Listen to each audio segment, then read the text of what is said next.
Gentrifícame el corazón. Gentrifícame el corazón. Gentrifícame la nave. ¿Qué? ¿La nave? ¿Nunca vieron ese programa? Tuneame la nave. Güey, la nave. Entendí otra cosa, ya, perdóname. Yo también. Perdona nuestra vida loca. Andamos huyendo. Somos fugitivas de su ley y autoridad. Nosotras informamos lo que otros medios no cuentan. Los golpes más potentes son en comunidad, huyendo de la oscuridad de esta ciudad blanca. Andamos huyendo. Fugitivas MX. Andamos huyendo. Bienvenidos al cuarto episodio de la segunda temporada de Fugitivas MX, un noticiero semanal creado y transmitido desde Sitpach, Yucatán, en el que hablamos sobre todos los temas que le gustan a la gente cool que se hace notar, desde una perspectiva de derechos humanos, antifascista y amena. En esta emisión estamos en micrófonos Mariana Beltrán. Rosa Cruz Pech. y Lilia Balam, en controles Jairo Mucul y en redes David Jiménez. Arrancamos esta emisión con la data histórica que nos trae Rosita.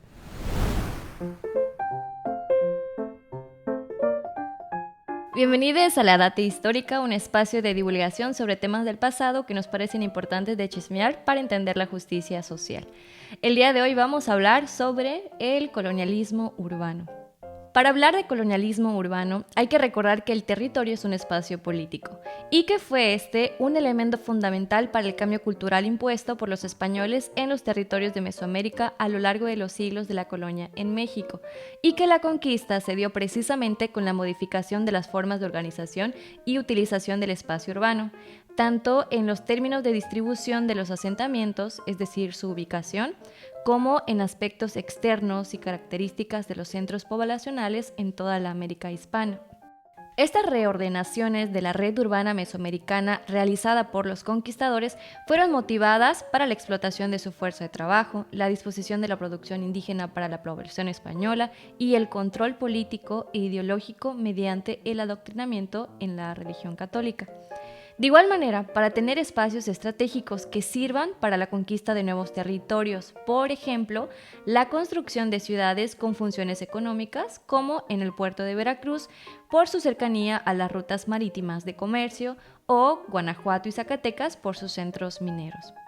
Para estos procesos, los conquistadores requerían que las poblaciones sometidas se ubicaran en zonas accesibles, fácilmente controlables, que también permitieran una inmediata disposición de la fuerza de trabajo indígena, por lo que emprendieron una vasta reordenación urbana.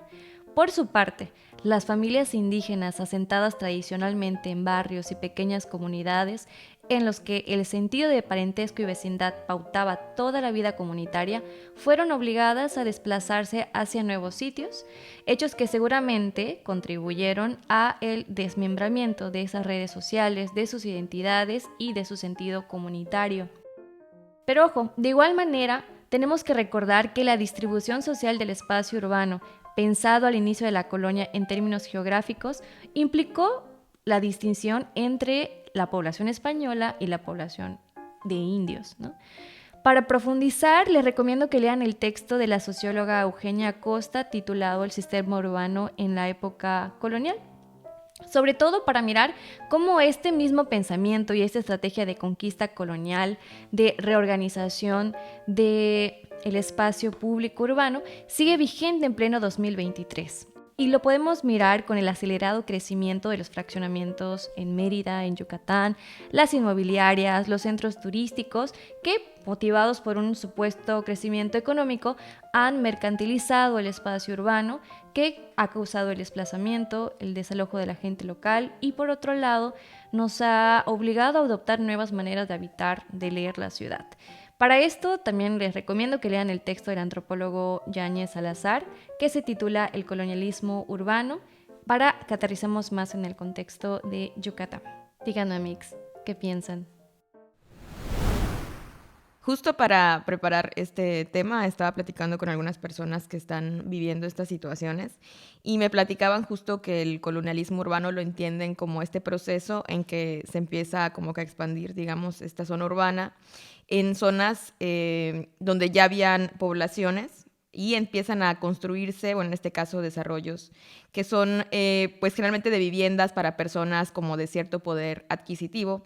y que comienzan a tener unas prácticas de consumo pues relacionadas con ese estatus, y pues básicamente ahí es donde comienza a haber como que este choque, ¿no? Porque pues ya había una zona donde había un grupo de personas donde tenían ciertas costumbres, ciertas pues tradiciones, si le pueden llamar así, formas de vida, y entonces comienzan a chocar con este nuevo estilo de vida.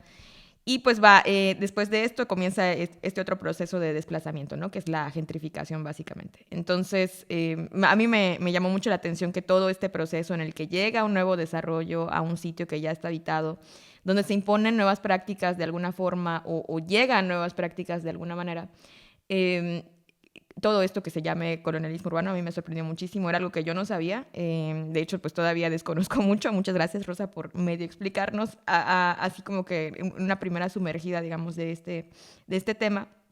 Pero sí es curioso cómo esto lo estamos viendo aquí en Yucatán, en varios municipios. En la ciudad de Mérida se está viviendo, creo que de una manera muy importante, y justo pues es un poquito la temática que vamos a platicar a lo largo del episodio. Pero sí es algo que a lo mejor no le habíamos prestado mucha atención hasta que comienzan a ver pues estas llamadas, ¿no?, de atención por parte de estos grupos que están siendo afectados, por parte de la población que ya no está pues en una condición ni siquiera de dignidad en cuestión de vivienda, ¿no?, por mencionar alguna de las formas en las que podría resaltarse esta afectación. Sí, y es que justo cuando decimos, estamos en un sistema colonial, ¿no?, o neocolonial o postcolonial, pues realmente como que nos vamos a reflexionar que todo este proceso de colonialismo, ¿no?, de cómo un territorio ordena políticamente, económicamente, ideológicamente sobre otro territorio, lo domina, pues sigue presente y vigente, ¿no? O sea, decimos, la colonia ya pasó, fue en la conquista, sí, y ahí concluyó, sí, ¿no? O algo cerrado, ya acabado. Ajá, se dio la independencia, se dio una revolución y eso concluyó este proceso. Pero justo lo que mencionas, estamos viendo que en pleno 2023, este pensamiento que les compartía, ¿no?, de ordenamiento de la urbe con un sentido político para controlar a la población, para distribuirla estratégicamente. Los indios acá, en la Ciudad Blanca no entran los indios, ¿no?, solo los españoles.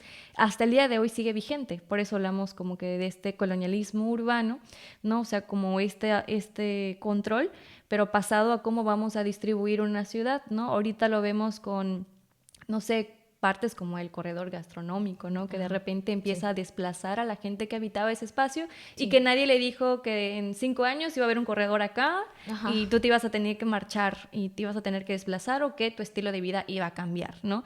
Entonces creo que me parece un concepto también como bastante nuevo que lo acabamos acá de estar explorando, pero que creo que ejemplifica fácilmente cómo hasta el día de hoy siguen ordenando estratégicamente el territorio para una clase dominante, ¿no?, para un estado en este caso, y cómo pues las personas son desplazadas, ¿no?, sean por megaproyectos, sean por las inmobiliarias, sean por proyectos del Estado, y está un poquito fuerte porque finalmente son impulsados por la discriminación, por el racismo y por todas estas situaciones que hemos estado hablando en los diferentes podcasts, pero cómo el territorio funge un papel sumamente importante a la hora de poder hablar y enclarecer cómo el racismo se está viviendo, ¿no?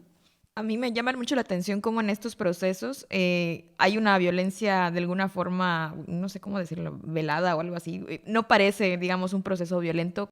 Fuimos a la presentación del libro de Carla Escoffier recientemente aquí en Mérida, y justamente mencionaban algunas personas del público que deseaban, me llamó mucho la atención ese comentario, que deseaban que su barrio, que bueno, esta persona en específico decía que vivía en el Poniente, deseaba que su barrio fuera gentrificado para que fuera bonito, ¿no? Entonces, wow, ese es el desconocimiento también del proceso, ¿no? Pero justo también que relaciones ahora, por ejemplo, esta práctica como desarrollo, como belleza, como estética, cuando pues en realidad sigue siendo un proceso profundamente violento, que lleguen a tu zona de residencia donde tienes toda tu historia de vida y de la nada impongan algo ni siquiera sin preguntarte, a veces sin avisarte. Lo que también hemos visto es que hay estos casos donde llegan a poblaciones que ni siquiera están enteradas de qué proyectos se van a realizar en esos sitios, y de repente ya tienen ahí a un residencial, ¿no? Ya tienen una mansión gigante o lo que fuera. Entonces, ese tipo de situaciones me llama muchísimo la atención cómo esta violencia puede pasar desapercibida para muchas personas, incluso naturalizada, normalizada, y en este caso, pues, de alguna forma romántica, ¿no? Porque qué bueno que llegaron a imponer estos desarrollos porque se ve bonito el barrio. Bueno, el barrio se puede ver bonito de miles de formas, no necesariamente con procesos tan violentos. Hace como 2 años hice un texto en el que hablaba con Miguel Matos y pensaba mucho ese texto a partir del racismo y de lo que decía la antropóloga Eugenia Iturriaga, que en sociedades como la nuestra, donde el mestizaje ha formado parte del discurso oficial, muchas de sus expresiones conectadas con el racismo pasan desapercibidas, ¿no? Y justo ahorita que escuchaba a Lilia decir esto de que hay alguien que desea que su colonia, que su barrio se vea, porque incluso, ¿no?, el usar barrio en lugar de colonia también es una cosa que puede estar atravesada por el colonialismo. Pero cómo incluso se está persiguiendo un modelo de arquitectura de construcción que, entre otras cosas, reproduce tópicos racistas, ¿no? Y que lo podemos ver pues, en fraccionamientos de lujo que están al borde de comisarías del norte, sobre todo del norte de la ciudad, en la carretera Xuxulub-Progreso, por ejemplo, cuya arquitectura se asemeja a la de una hacienda, ¿no? Sí. O que te ofrecen, o que son construidos con el eslogan de tierra de emociones, el contacto directo con la naturaleza y la historia de las haciendas de Yucatán, o vivir en un paraíso virgen y ancestral. Y no sé, las características que quieres para tu paraíso. Exacto. Nuestra descripción en Twitter. Ajá, y como también esto está muy conectado con la violencia estética, ¿no? O sea, que era con la violencia estética y con la estética de la colonización o con la estética colonizadora, que al final pues también ha desplazado y sigue desencadenando procesos de desposesión hacia pueblos locales o indígenas, ¿no? En este caso mayas en su mayoría. ¿Qué piensan ustedes? Escríbanos lo que opinan y... Sí, comenten si quieren que su barrio se gentrifique. No es cierto, es broma para la persona que dijo el comentario. De hecho, se me hizo muy interesante porque cuando hizo este comentario, todo el público fue de... como cuando contienes el aliento. Pero Carla, siempre tan profesional y la verdad, como que explicó muchísimo este tema y como que puso en claro cuáles son los puntos, ¿no? Bueno, gentrificación es esto.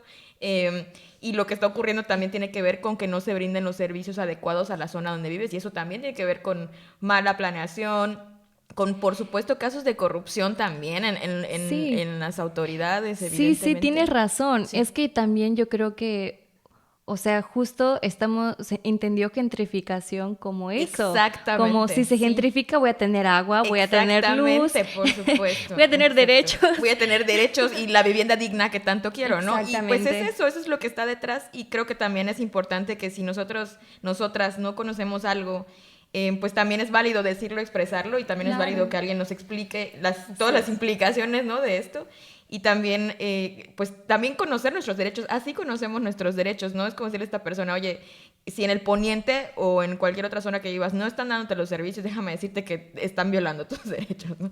Y también, bueno, un ejemplo cercano es el de los pueblos mágicos y ahora los barrios mágicos, ¿no? Sí. O sea, bueno, ahí se puede ver claro que esto que te prometen o este cuento que te pintan y que te cuentan no es tan así, ¿no? Así es. Y bueno, pues hablando de esto, yo les traigo información calientita directamente de las comisarías vecinas. Esta es la información.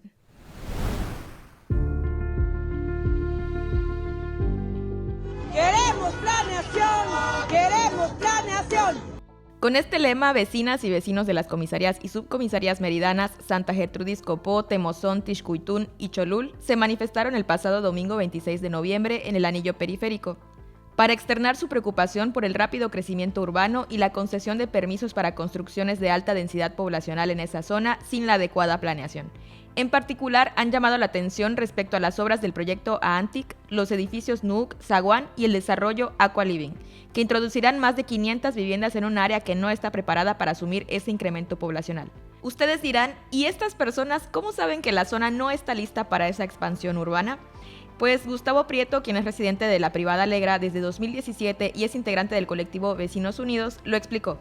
He visto un crecimiento explosivo y cómo se están empezando a hacer cuellos de botella, problemas de seguridad, problemas de vialidades, gestión de transporte público muy ineficaz, muy poco digno. Vecinos se quejan de falta de agua, interrupciones continuas de energía eléctrica. Estos problemas ya se veían venir. Lo advirtieron los y las pobladoras originarias de Santa Gertrudis Copó cuando comenzaron a padecer problemas de despojo de sus tierras por parte de empresas inmobiliarias, como lo explica la comisaria municipal Lady Cocom. Nosotros iniciamos desde el 2018 con las invasiones a nuestros espacios públicos. Fueron muy avasalladores cuando empresarios llegan con sus máquinas a querer quitar nuestros espacios públicos. Nunca nos quisieron dar las mesas de diálogo. El INAH incluso nos mandó a hacer un estudio antropológico social. Dice al final el dictamen que Santa Gertrudis todavía conserva su cosmovisión maya. Por lo tanto, debe ser consultada de cualquier proyecto que se fuera a hacer en su territorio vivido. Sin embargo, vemos que las autoridades municipales o las estatales no están tomando en cuenta a Santa Gertrudis como una población originaria maya. Entonces, por eso ellos autorizan todo tipo de megaconstrucciones.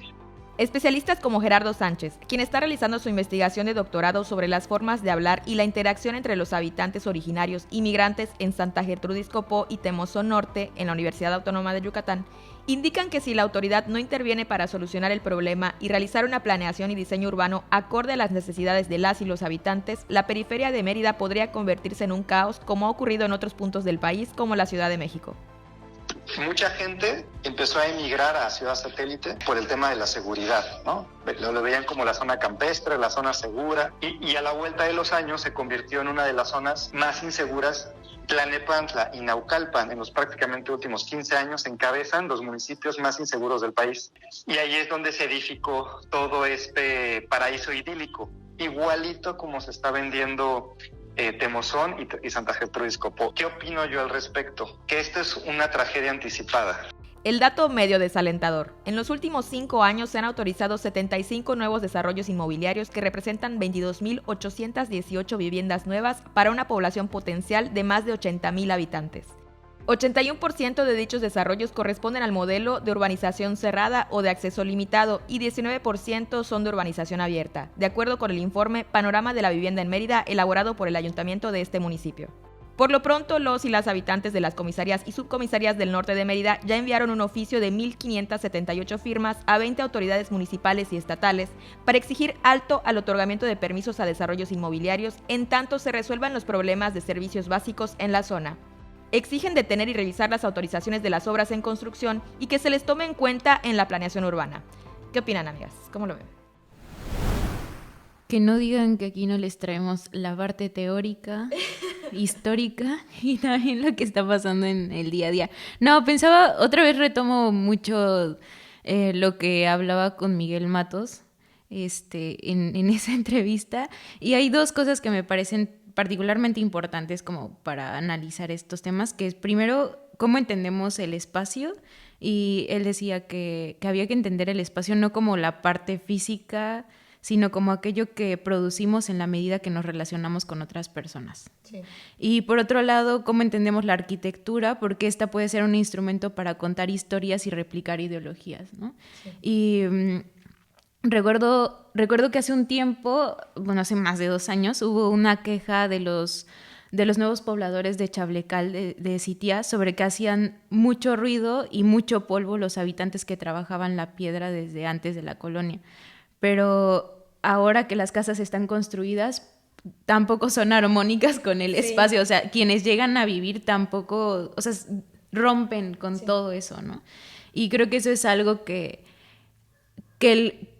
no estamos viendo de lo que causan estos conflictos espaciales, territoriales, urbanos, ¿no? Y de muchos otros tipos, porque, al final son parte de la exotización que hay hacia el pueblo maya, pero también hacia de otras violencias, ¿no? Que juegan en ese espacio y que son muy visibles. Por ejemplo, siempre decimos, no, pues es que este restaurante de la, ¿cómo se llama? La Casta Maya, la Casta Divina, la Casta Divina, o tal hotel, o centro de entretenimiento, ¿no? Y también las inmobiliarias, pero es que hasta medios de comunicación, o sea, utilizan este elemento de lo maya, lo indígena, pues para reafirmar, para operar, ¿no? Sí.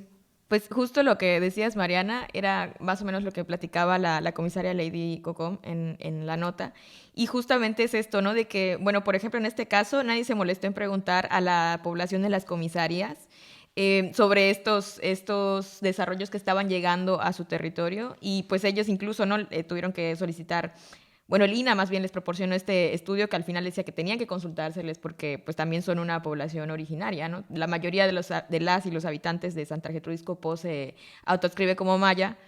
Y nadie preguntó porque decían, pues X, ¿no? No estás lejos de la ciudad, evidentemente les aplicaron el mayómetro, ¿no? Evidentemente tú qué, ¿no? Pero no solo es eso, sino que rompieron con todo esto a pesar de que la población de Santa Gertrudis Copó lo estuvo diciendo desde el principio. Yo recuerdo perfecto cuando empecé a cubrir las protestas que hacían, las movilizaciones, y me da, no sé qué pensar, cómo es que pues no han pasado tantos años y sin embargo todas las consecuencias que ellas y ellos estaban diciendo con énfasis de que, oigan, además de que nos están quitando nuestro territorio sin preguntar, además de que están cambiando nuestra forma de vida de manera muy brusca, además, seguramente sus desarrollos también van a afectar los servicios básicos. Dicho y hecho, o sea, palabras de profeta, aquí estamos unos 6 años después, un poquito más, y estamos viendo exactamente lo que decían. ¿Qué está pasando? Que ni siquiera esos desarrollos carísimos, porque son carísimos, o sea, son impagables para la mayoría de la población de aquí, a pesar de que son caras, de que llegaron con estos procesos tan violentos, tan bruscos, a pesar de eso, no ofrecen los servicios básicos ni siquiera, no los están cubriendo, están teniendo problemas de electricidad, de agua. El tránsito está terrible. Justo hoy hacía el recorrido en esa salida, tenía que tomar esa ruta y me tardé en el embotellamiento como, no sé, 20 minutos que antes yo no me tomaba. Y yo estaba impactada, pero es la verdad, está pasando y mucha gente lo sigue negando. Pero aquí vemos la afectación de las dos partes. Primero afectaron a la población que ya estaba radicando en ese lugar, que llevaba años viviendo ahí. Y después, la gente que llegó en esos desarrollos, que les vendieron esas viviendas, también está siendo afectada porque tampoco se están cubriendo sus necesidades. Entonces, yo ahí no le veo el lado positivo por ningún lado. Al contrario, creo que ha habido más personas afectadas de lo que se ha logrado, se supone, ayudar. Pero también aquí hay algo muy importante que tenemos que mencionar, que también el derecho de acceso a la vivienda está siendo afectado, ¿no? Porque estas nuevas ofertas de viviendas pues son accesibles igual para un solo grupo y tenemos a otro sector muy amplio de la población que nunca jamás va a tener casa, ¿no? Incluida yo. Incluidas nosotras. Sí nos dolió. Pero si nos donan un pisito. Andamos huyendo de no tener casa. Sí, nos organizamos. Sí, nos organizamos. Tenemos casa todas. Sí, pero justamente así es. Oye, pero es que finalmente como que estamos viendo que sí se cumplen como las dos funciones de la colonia, ¿no? Sí. Privar a los indígenas de sus tierras y convertirlos en peones o ahora asalariados. Sí. ¿No? Entonces, justo ahí está la colonia. Y también estaba buscando el dato de cuántas casas deshabitadas hay en Mérida. De acuerdo al INEGI, hay más de 41,000 casas vacías, que representan el 14% del total de viviendas familiares de la ciudad. Wow. No, ma. Qué impresionante. Yo por eso voy a ser ocupa. La neta, pensando aplicarlo, pero pues más o menos eso es lo que hay. Claro, todo sea por el crecimiento económico. Sí, porque evidentemente ese es el speech, ¿no? Y justo hoy estaba viendo que en su cuenta de, no recuerdo en qué red social, pero Mauricio Vila estaba anunciando otra gira por el extranjero, pensando qué inversiones iba a traer a Yucatán. Ya no queremos más inversiones. Dios mío, Dios mío, qué colonial. Me colonizaron. Recordé cuando trajeron la primera del vaivén. Sí. ¿Te acuerdas que lo subió en Twitter y puso no es Francia? Ah, sí, claro, que eso es lo que venden también como primer mundo, ¿no? Eso está terrible y pues también nos indica, ¿no? Para dónde quieren apuntar a este desarrollo, entre comillas. Pero definitivamente las personas que van a terminar afectadas, pues vamos a ser nosotras. Así es. Este tema de las inmobiliarias, la neta, me pone los pelos de punta. Y justo ahora Mariana nos trae el reporte de cómo va la situación fuera de Mérida. Cuéntanos, Mariana.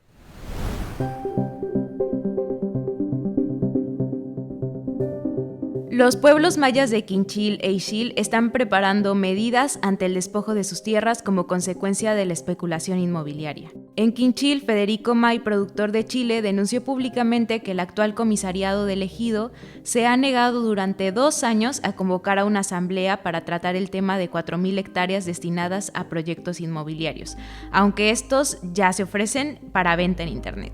La buena noticia es que, tras 2 años de lucha, 71 campesinos y campesinas consiguieron ser reconocidas como posesionarias de esas 4.000 hectáreas. La decisión fue tomada por unanimidad en una asamblea legal el pasado domingo.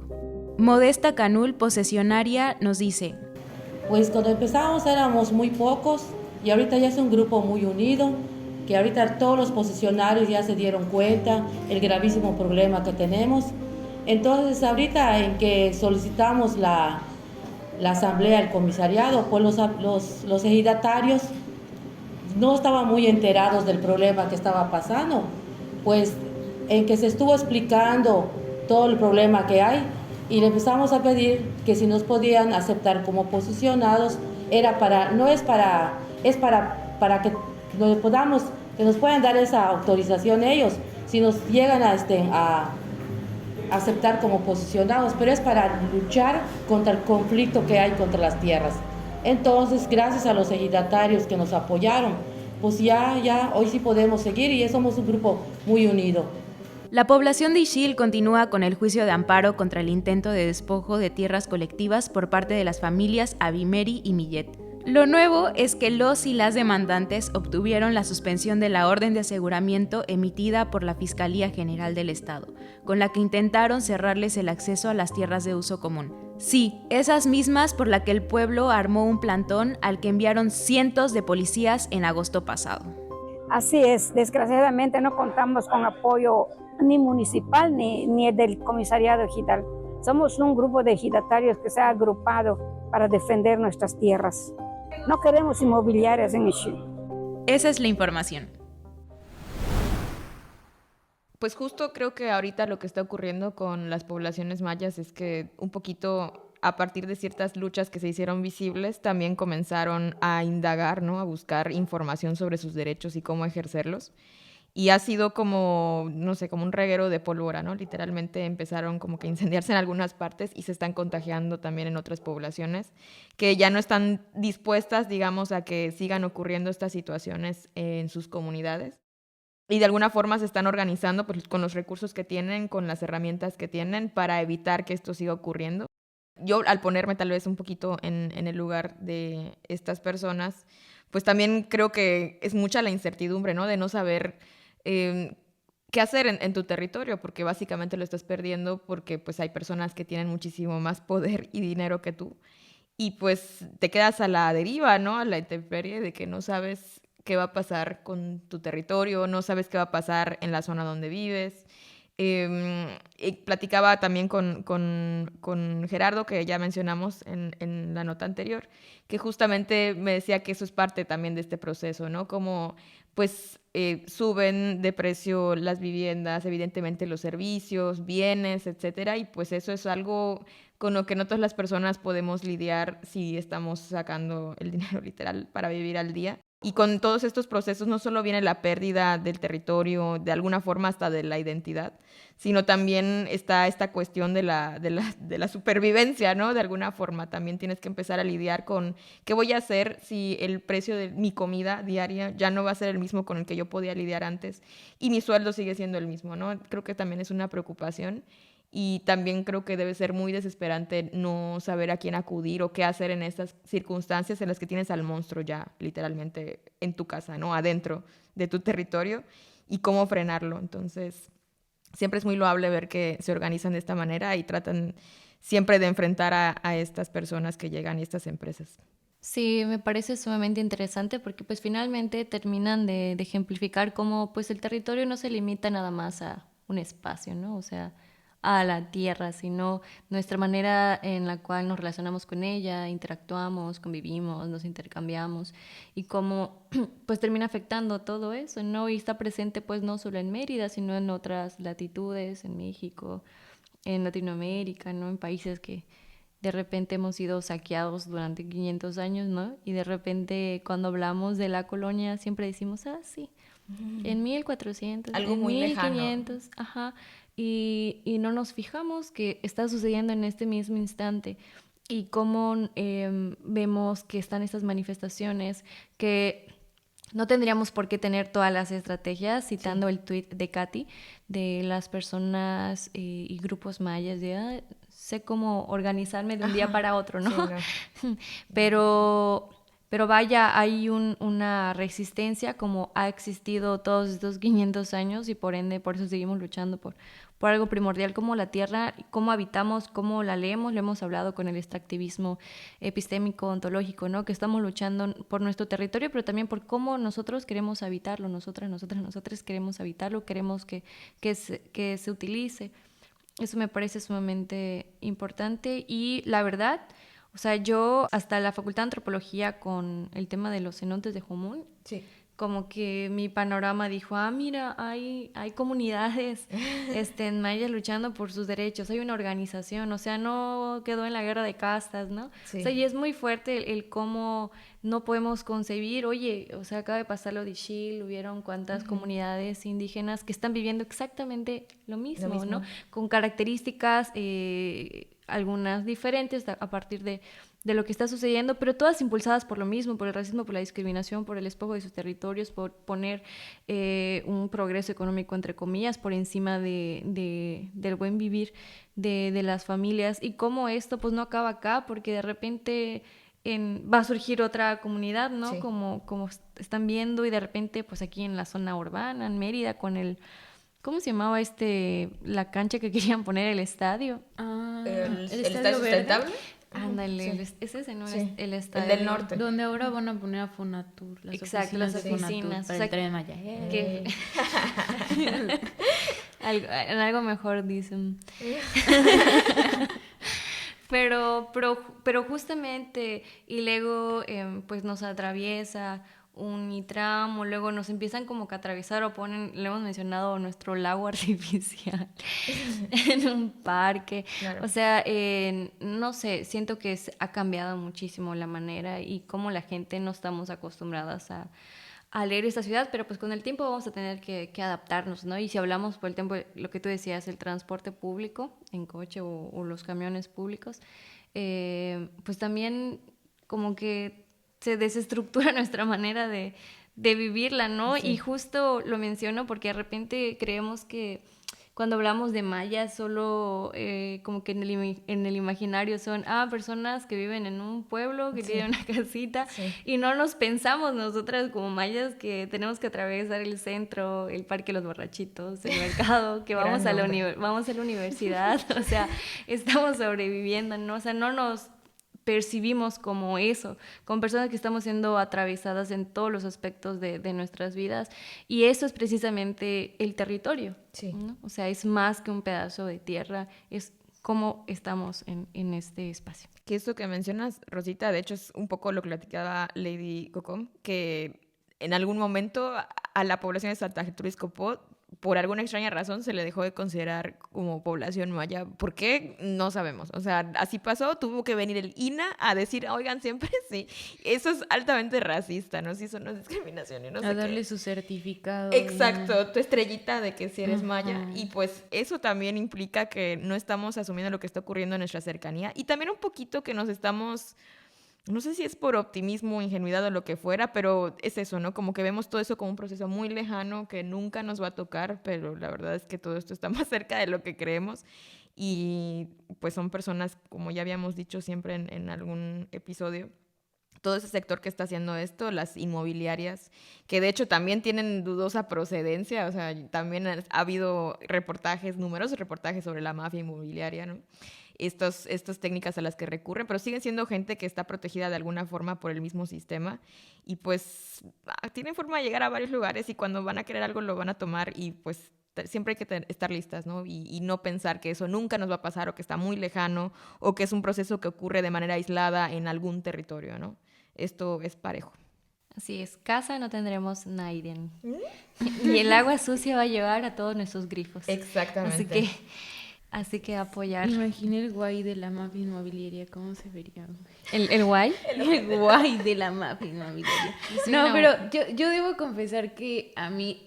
soy una guay. O sea, no, como seguir hablando de estos temas sí me ponía un poco triste, porque ahorita que escuchaba a Rosita decir que los pueblos tienen diferencias, pero aún así siempre encuentras un patrón, Sí. ¿no? O sea, siempre llegan de la misma forma, con las mismas palabras, te endulzan el oído o sea, ¿sabes? Como es como un show, o sea, como un manual, ¿no? Exacto, como una sí, receta. Sí.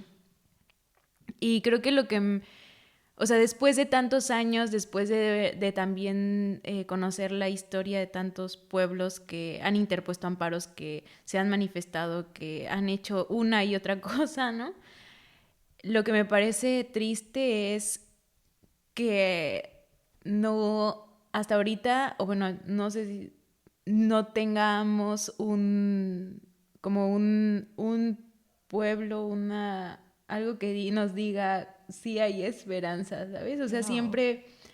siempre es el aparato estatal, el aparato policial, el aparato empresarial quien de alguna manera frena con más violencia, ¿no? Sí. Y eso pues me pone hoy triste. Pero pues supongo que en algún momento habrá alguna salida, quiero pensar. No estés triste. Y yo, gracias, me siento mejor. Pero mira, ciertamente. No estés triste. Hemos sobrevivido a 500 años y podemos Claro. sobrevivir Por supuesto. a más. Y yo creo que siempre han habido diferentes instituciones, instancias de autoridades y personas que nos han reprimido. Ahorita lo podemos llamar como una policía municipal, estatal. Le podemos nombrar como Estado, pero creo que la esperanza la podemos encontrar precisamente pues, a estas organizaciones, sí. ¿No? Que, como dije, es muy complejo organizarte, es muy complejo luchar cuando tienes todas las condiciones, cuando verdaderamente está puesto un escenario para que no suceda. Tienes todo en contra, tienes, literal. Precarización, no hay tiempo, sí. Sabes que hay mucha violencia, hay mucha represión, o sea, el escenario es muy fuerte, ¿no? Y creo que cada levantamiento, cada lucha, cada cartel, cada persona que sale a manifestarse, cada voz, cada micrófono, es un aire de esperanza que sí es posible. Y yo lo único que quiero esperar es que, pues no esperemos a que ya no haya agüita, ¿no? Sí, claro, sí, totalmente. Yo sí creo... depende de comprarle a Bonafont, güey. De por sí ya le tenemos que comprar agua para tomar. Yo no quiero comprarle agua para bañarme, no mames. Sí.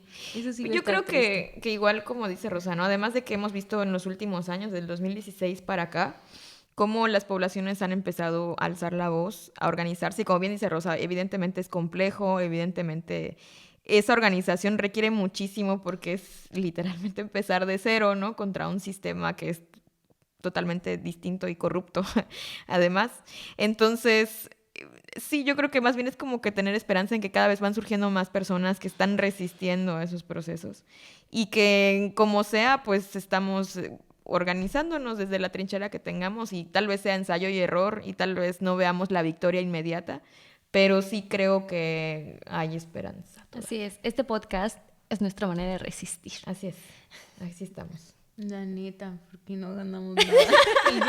y yo sé al contrario, no es cierto. Pero yo ya no más voy a cerrar mi participación diciendo que... De hecho, por eso Katy no está. De hecho, por eso no nos alcanzó. No nos alcanzó para la gasolina. No, pero hay una playera que resume este capítulo, que es de una, pues no sé, parece como @alicornio_ACC, que dice, juntos gentrificamos Yucatán. Abajo el resistencia con alicornio. Gran diseño, la verdad. Está muy bueno ese diseño, me encanta. Y pues sí, entonces con estos pensamientos, con estos sentimientos también, concluimos esta emisión de Las Fugitivas MX, podcast informativo desde el sureste de México para el mundo. Si les gustó, síganos en Instagram, Twitter, Facebook y TikTok como @fugitivasmx y también pueden encontrar a la equipa como Rosa Cruz Pech en Facebook, Twitter, Instagram. M4R Volcán o Mar Volcán en Twitter e Instagram. Nefelibata Forever en Twitter, Insta, TikTok, Metroflog, MySpace, etc. Y @fr_Toledo en Instagram y @fr_Toledo99 en Twitter. A Katia la pueden encontrar como @Ola de Fuego. Agradecemos a Jairo Mucul de Pata de Perro Films y David Jiménez tras bambalinas. Antes de irte, pícale al botón de seguir en Spotify, suscríbete a nuestro canal de YouTube e inclúyete en la chisma de nuestro canal de WhatsApp. Nos vemos la próxima semana y no olviden huir del colonialismo urbano.